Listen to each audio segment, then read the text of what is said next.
Hello, everybody, and welcome to episode 3 of Agile IT's Coffee with Conrad. Today, we're going to be talking about advanced threat protection. Conrad's got quite a bit to say about this one. And just a reminder, as we're going through the session, feel free to ask questions in the question section, and we will answer those. And those are going to be also uploaded to YouTube. You can find recaps of all of our previous episodes at agilit.co/CWC. How you doing this morning, Conrad? I'm doing good. I got my cup of coffee, and what do you mean Conrad's got a lot to say about this? Conrad's got a lot to say about everything. That's true, but we've talked a lot about this one, so. Yeah, it's been really interesting. There's different ATPs, and there's ATAs and acronyms up the whatever. But coming from the military, I was in the Marine Corps, which I love to talk about. I grew up with acronyms, then lived, with Microsoft for a while, and, acronyms are just a way of the biz, but, what business doesn't have a ton of acronyms? Anyway, I thought this would be a great topic. We've certainly talked a lot about it. And I feel like it's a very under-discussed and underappreciated piece of technology. And, it's really interesting, especially now in the security climate and in cloud and remote work. Where does this all fit in? The very cool thing, and we have more things we're going to talk about in the future for some of the new security offerings that we have with some of the areas that we're talking about here around cloud ops security, and there's even Sentinel. But security information is only as good, or security monitoring, security guidance can only be as good as the information you give it. So one of the things that Microsoft says a lot, you probably hear these terms a lot from other security vendors, is signals, right? Every time they start talking about signals, it's like, what is it? I love baseball, and I'm like, are we talking about like pitching signs as signals, the steal sign, what kind of signals are we talking about? But really, it's for them, the signals are, the information that, that some system is providing up. So let's take, for example, this one given scenario. So let's say, and first off, let me just say, Azure ATP, Advanced Threat Protection, really what we're talking about here is being able to get, this is really targeted towards on-premises, environments. The first place where this thing bolts onto is your local Active Directory. So if you're an on-premise kind of customer, quote unquote on-prem, or even hybrid, and if you have local, Active Directory, and when we talk about local Active Directory, we're really talking about the Active Directory. It's been around for a long time. That's part of Windows Server, right? That's the one. Not Azure Active Directory. We say it's local Active Directory, but what if it's in a hoster? What if it's in a colo? It doesn't matter, right? I mean, it's local AD. It's just how we call it. And that local AD, people still log into. And so even if in your hybrid environment, people are, still going through Microsoft 365, like in this case here, you have Microsoft 365, somebody compromises your stuff, it's not MFA, they're able to connect in. And, first, one of the things that attackers don't do is they don't attack right away. It's one of the,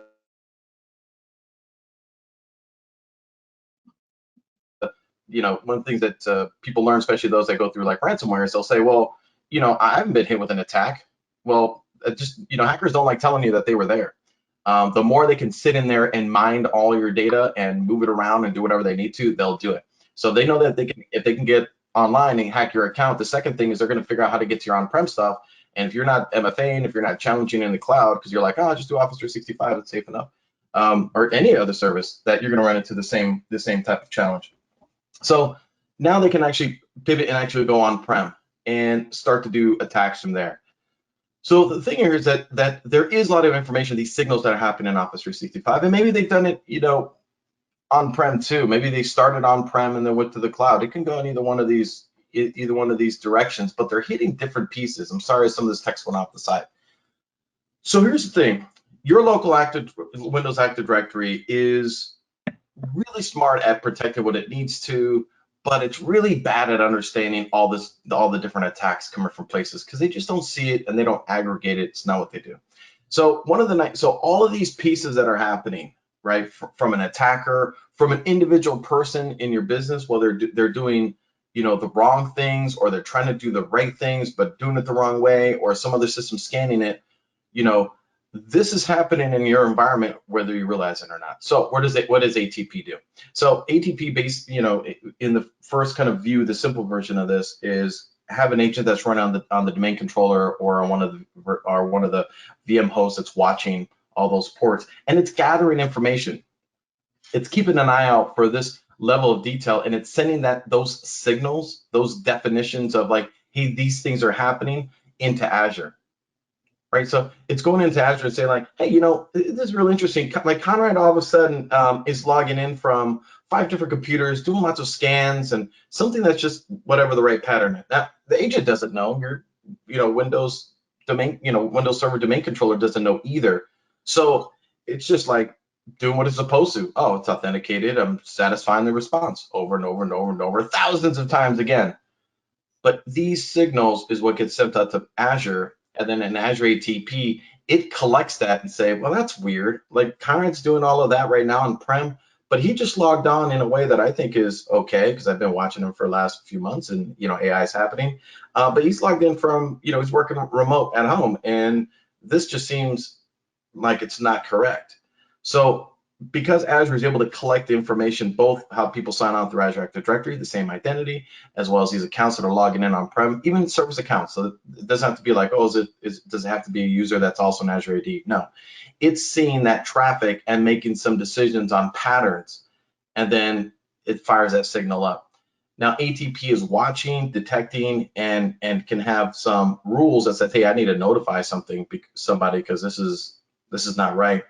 But those same collections of signal later on end up being used by Cloud App Security and Sentinel to then start digging into what was the issue, how do we hunt it down, where was the problem coming from, so you can start to ask the broader questions. But if you have an on-prem environment or you're in hybrid and you have a local Windows, a local Active Directory, if you have a license that has this already, you definitely have to get it deployed. If you're in a license that's close to it, you should definitely get it deployed, just because you want to be able to get those signals and push it up to start capturing it. And what's normally enlightening for people having a large organization, medium organization, is that there's probably a lot of bad stuff that's happening. You just don't know about it, and ignorance is no way to protect your system. So anyway, it's that's why I really like it, is that you don't have to change. You don't have to say, well, I in order to protect myself, I have to get rid of my local Active Directory. I mean, I have lots of reasons why you should get rid of it as a whole, but if you are going to keep it, there's good reasons to keep it. Then you need to protect it. And the nice thing is, you don't have to deploy another management security infrastructure in your infrastructure to manage that. It's simply a number of agents. Yes, you're going to have to do some configuration in Active Directory to make some of it work, just for identities. Yes, some of those signals go into Azure, but you got lots of other stuff that's going into Azure. Yes, it's something you're going to have to manage, but you don't have to manage servers and infrastructure, and it just works with all your other stuff. So that's why I think it's pretty neat stuff. So anyway, that's kind of my little quick spiel on it. Not too much, but like I said, having all this really allows us to think about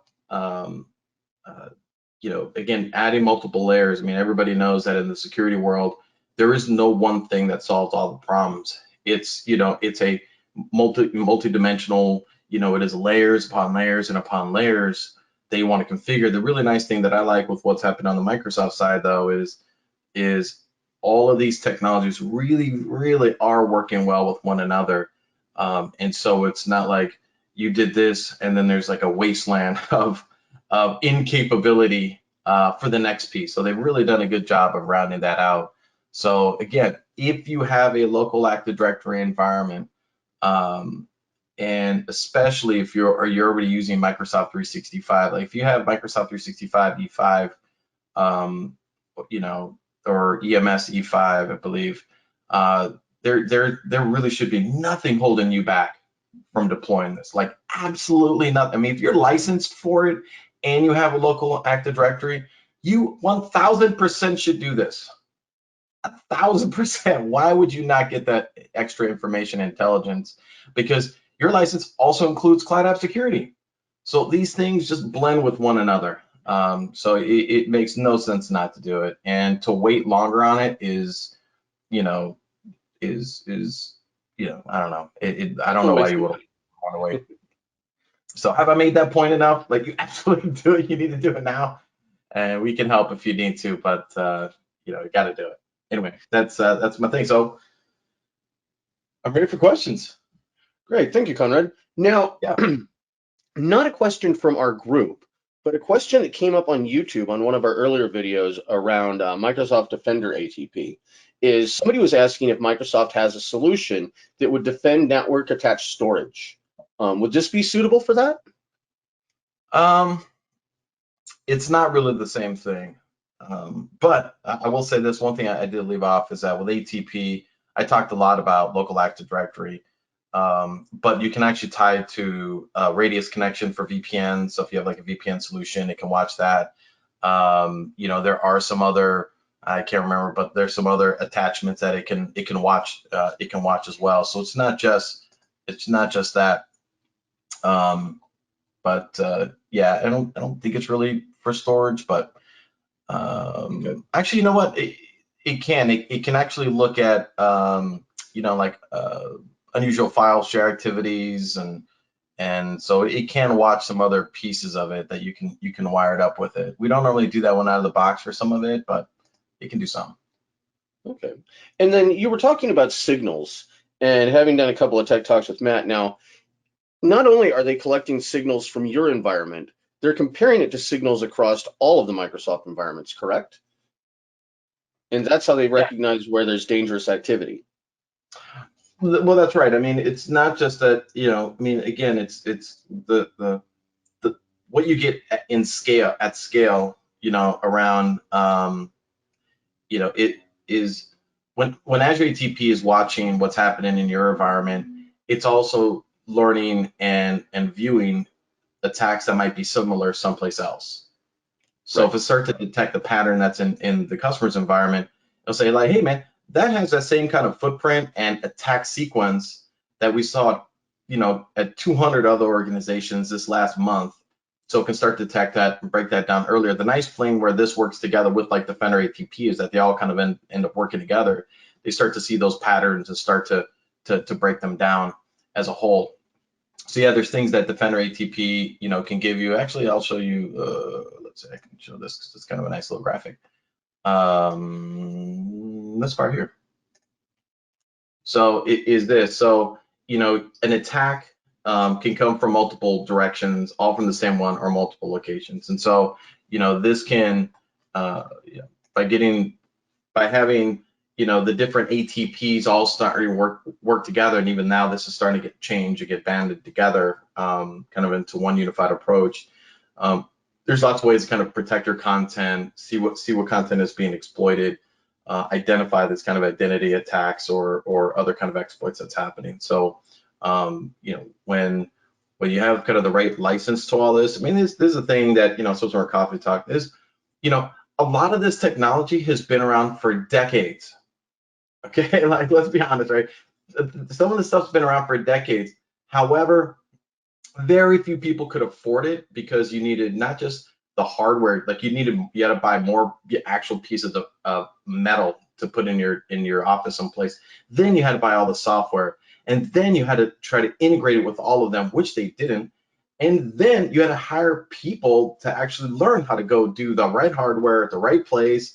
And then you had to hire even more experts and a support contract and a veteran to try and get it to work. And in 6 months, there's this fragile system of wonderfulness would break down because one of the vendors that you're using changes something and now it doesn't work again. So you're constantly changing it. So most people did not do it.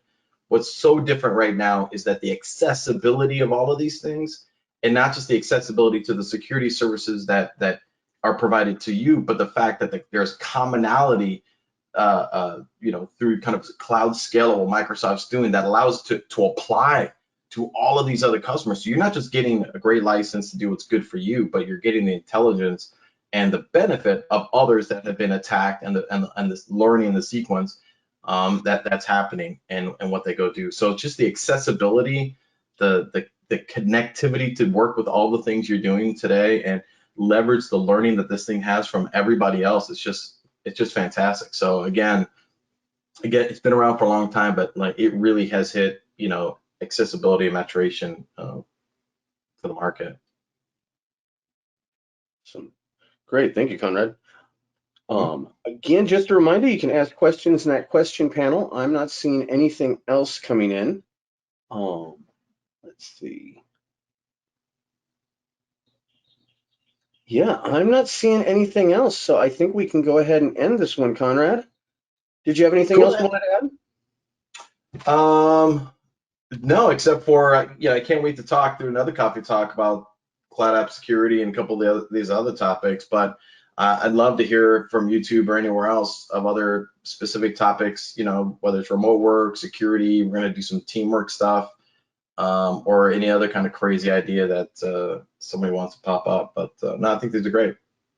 Great, thank you, Conrad. Well, just a reminder, you can go ahead and register at agilet.co/CWC. We're also linking all of our past episodes there as well in the calendar of sessions. So if you'd like to see some of the past sessions, you can go there as well. Thank you very much, everybody, for joining us. If you're watching online, go ahead and give us a like and a follow, and we'll see you on Thursday at 9:30 Pacific Standard Time. Thanks a lot and have a great day.